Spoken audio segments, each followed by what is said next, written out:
तो आज की जो सबसे बड़ी खबर है वो देश की सर्वोच्च अदालत से निकल करके सामने आई है। वोट के बदले नोट पर सुप्रीम कोर्ट का ये फैसला। सुप्रीम कोर्ट ने पिछले फैसले को पलट दिया है। सीजेआई ने कहा कि सांसदों को राहत देने पर असहमत हैं। आज जब सुनवाई हुई तो कई बड़ी बातों का जिक्र किया गया और इस दौरान सुप्रीम कोर्ट की तरफ से टिप्पणियां भी सामने आई, जिसमें सीजेआई ये कहते हैं कि सांसद को राहत देने पर सहमत नहीं और इसी के साथ 1998 के फैसले को पलटा गया है।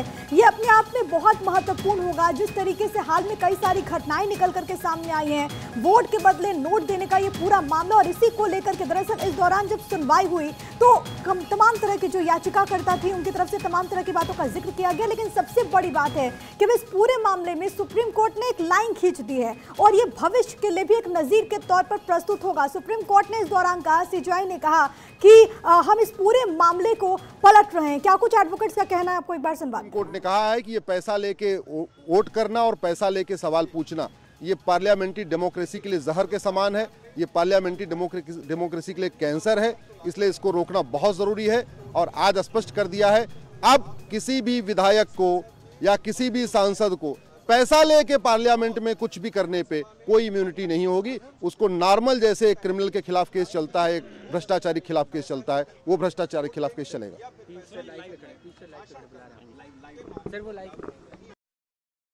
लीगल पहलू जो हैं वो सामने आ रहे हैं। अब पूरी तरीके से जो मुकदमा है वो चलाया जा सकता है। इसके तहत कोई मर्सी अब नहीं मिलेगी उन जनप्रतिनिधियों को जिनको आपने चुन करके भेजा है। सुप्रीम कोर्ट की तरफ से ये कहा गया कि जो राहत दी जाती है उससे असहमत है। खास तौर पर ये सर्वसम्मति का फैसला है, ये सीजेआई ने कहा। कोर्ट रूम के भीतर क्या हुआ वो आपकी टीवी स्क्रीन पर ग्राफिक्स के जरिए हम बता रहे हैं। और इसी के साथ सुप्रीम कोर्ट की तरफ से कहा गया कि अनुच्छेद 105 आम नागरिकों की तरह ही सांसदों और विधायकों को भी रिश्वतखोरी की छूट नहीं देता है। 1998 के फैसले में संवैधानिक बेंच ने कहा था कि संसद में यदि कोई कार्य करता है तो वो सांसदों का विशेषाधिकार है और उस पर मुकदमा नहीं चल सकता। लेकिन इस पूरे मामले में यानी कि अगर आपने पैसे लेकर के वहां पर अपनी जिम्मेदारी निभाई या फिर आपने कुछ काम किया है, कोई सवाल उठाया है, तो इसके लिए आप पर भी वैसी कार्रवाई होगी जैसा कि किसी आम व्यक्ति पर होता है।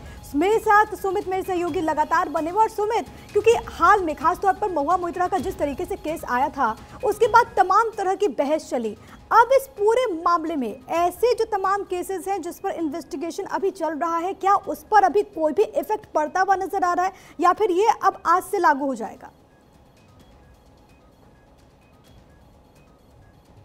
देखिए प्रिया, अनुच्छेद 105 और सब सेक्शन 2 के तहत सांसदों को ये प्रिविलेज था और विधायकों को अनुच्छेद 194 और सब सेक्शन 2 के तहत विधायकों को ये संरक्षण था कि उनके खिलाफ प्रोसिक्यूट नहीं किया जाएगा। लेकिन सुप्रीम कोर्ट ने सीधे कह दिया है कि रिश्वत के मामले में ये जो प्रोटेक्शन है वो नहीं मिलेगा सांसदों और विधायकों को, इसलिए इस कवच को सुप्रीम कोर्ट ने हटा दिया है। सीधे मायने में अब कोई भी सांसद या फिर विधायक जो है वो अगर रिश्वत लेता है तो उसके खिलाफ आपराधिक मुकदमा चलाया जा सकता है, ये सुप्रीम कोर्ट ने साफ कर दिया है। इसके अगर मायने अगर समझे तो आने वाले दिनों में जो हॉर्स ट्रेडिंग की जो बातें होती हैं ये इस पर एक लगाम लग सकेगी और आने वाले चुनाव में भी इसका काफी दूरगामी प्रभाव जो है वो देखने को मिलेगा। सुप्रीम कोर्ट ने साफ कहा है कि रिश्वत के मामले में किसी भी तरह की जो प्रिविलेज है वो नहीं दी जा सकती है सांसदों और विधायकों को। इसलिए सुप्रीम कोर्ट ने अपने 1998 के नरसिम्हा राव के फैसले को पलट दिया है, जिसमें 5 जजों की संविधान पीठ ने 3-2 से फैसला दिया था और कहा था कि सांसदों और विधायकों को ये प्रिविलेज है कि उनके खिलाफ आपराधिक मुकदमा ना चले। कोर्ट ने कहा है कि उन्हें जनप्रतिनिधि होने के नाते जो संरक्षण मिला था वो संरक्षण मिलेगा, लेकिन रिश्वत जैसे मामले में हम उन्हें प्रोटेक्ट नहीं करने जा रहे हैं। ऐसे में उनके खिलाफ आपराधिक मुकदमा जो है वो चलेगा। सुप्रीम कोर्ट ने 2 टूक अपने फैसले में साफ कर दिया है। अब यह जो पूरा मामला अगर हम समझे तो यह पूरा मामला सीता सोरेन के जरिए सुप्रीम कोर्ट पहुंचता है, जहां 2014 में झारखंड हाई कोर्ट जो है वो सीता सोरेन को राहत नहीं देता है। उसके बाद सीता सोरेन सुप्रीम कोर्ट पहुंचती है। हालांकि 1998 का जो नरसिम्हा राव का जो फैसला होता है वो कहीं ना कहीं सीता सोरेन को प्रोटेक्ट करता है, लेकिन पिछले साल 20 सितंबर को सुप्रीम कोर्ट ये फैसला लेता है कि 5 जजों की संविधान पीठ का जो फैसला है उसमें समीक्षा करने की जरूरत है। इसीलिए सुप्रीम कोर्ट ने इस पूरे मामले को 7 जजों की संविधान पीठ के पास भेजता है। अक्टूबर में सुप्रीम कोर्ट 5 अक्टूबर को 2 दिन की सुनवाई करने के बाद सुप्रीम कोर्ट फैसला सुरक्षित रख लेता है और आज अपने फैसले में 7 जजों की संविधान पीठ ने सीधे कह दिया है कि जो रिश्वत के मामले में जो प्रिविलेज मिली हुई थी सांसदों और विधायकों को पलट दिया गया है। प्रिविलेज सुमित, अब मैं नहीं लौटती हूँ रहेगी, आपके पास, अगर कोई भी अपडेट आएगा तो हाथ उठाइएगा, मैं लौटूंगी।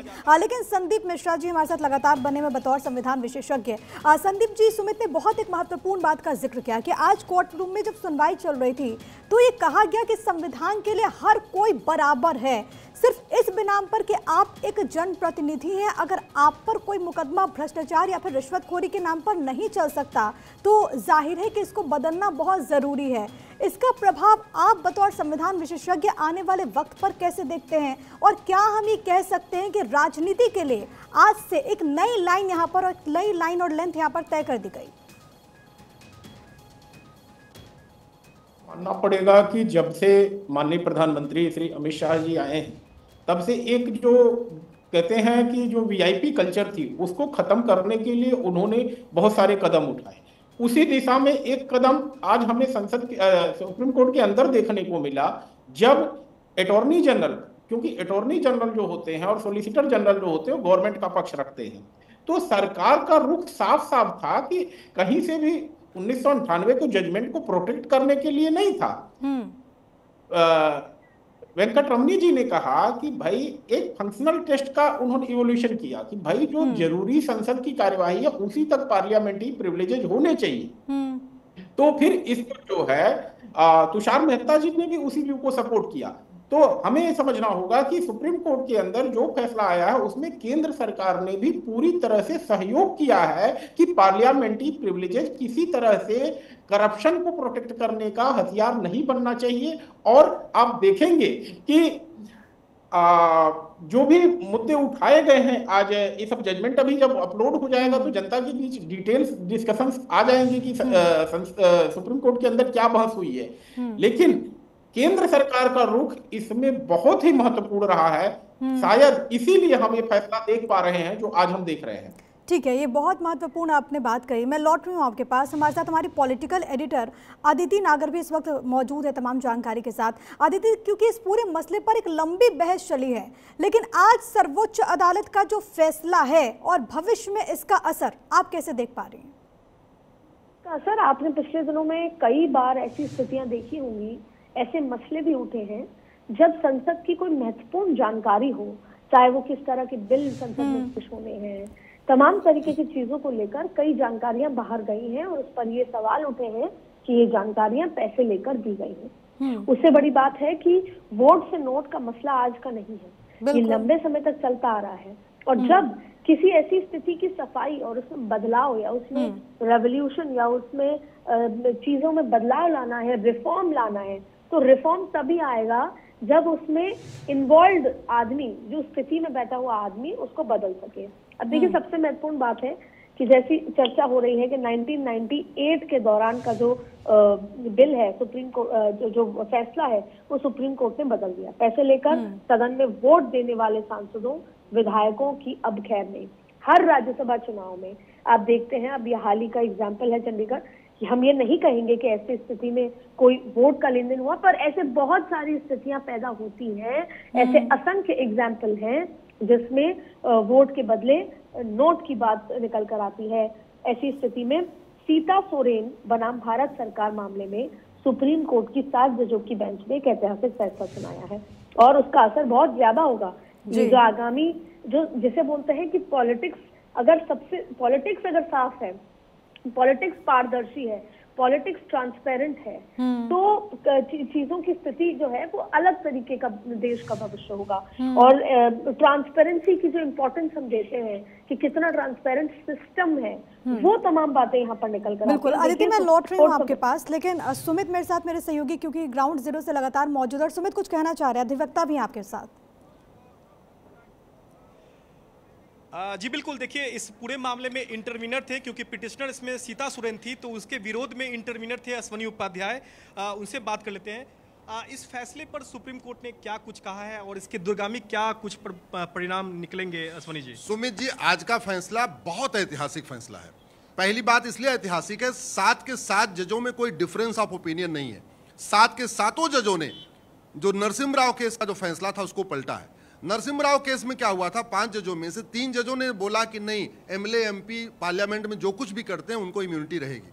हालांकि उस समय भी 2 जजों ने कहा था कि पार्लियामेंट में जो कैश फॉर वोट हो रहा है ये गलत है, इसको अपराध घोषित करना चाहिए। लेकिन 2 जज माइनॉरिटी हो गए, 3 जज मेजॉरिटी हो गए, तो इम्यूनिटी चल गई थी। और ये केस तब हुआ था जब नरसिम्हा राव के समय में पैसा लेके वोटिंग वाला चक्कर हुआ था।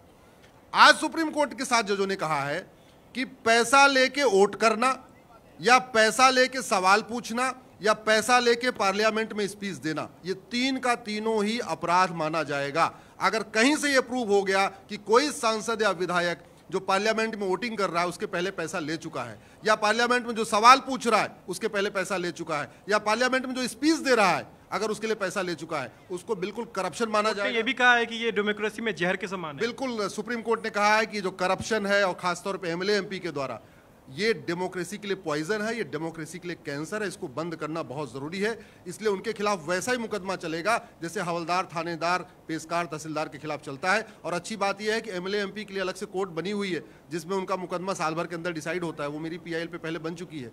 अब इस तरीके के मुकदमे भी एमएलए एमपी कोर्ट में ट्रांसफर हो जाएंगे और साल भर में उनका भी फैसला आना शुरू होगा। आने वाले दिनों में क्या देखते हैं? और लोकसभा चुनाव के मद्देनजर ऐसा फैसला, क्योंकि अभी हाल ही में टीएमसी सांसद महुआ मित्रा को निष्कासित कर दिया, हालांकि इस फैसले के दायरे में वो नहीं आएंगी, लेकिन आने वाले दिनों में जो भी मामले होंगे उस पर काफी इसका असर पड़ने वाला है। बहुत असर पड़ेगा। और महुआ मित्रा अगर कोर्ट भी जाएंगी तो अब उनको कोई रिलीफ नहीं मिलेगी। 7 जजों की बेंच ने तो स्पष्ट कर ही दिया कि अगर आपने पैसा लिया कि कुछ भी किया तो आपको कोई रिलीफ नहीं मिलने वाली है।